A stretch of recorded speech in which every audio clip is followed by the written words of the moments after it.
Yun, yung nakita natin dito. Kararating na natin, na-visit tayo ngayong araw. So ngayon lang tayo nakabalik ulit. Anyways, Psycho Bunny, hindi ako kumukuha nito. Pero 3XL t-shirt. Tapos 3 piraso siya.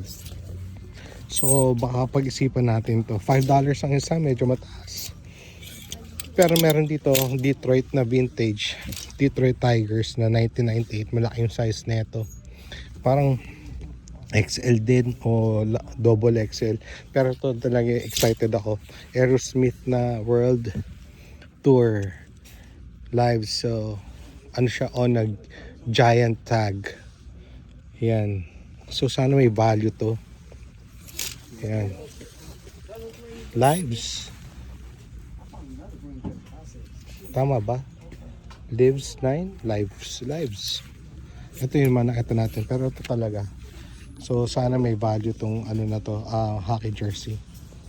Okay, yan lang.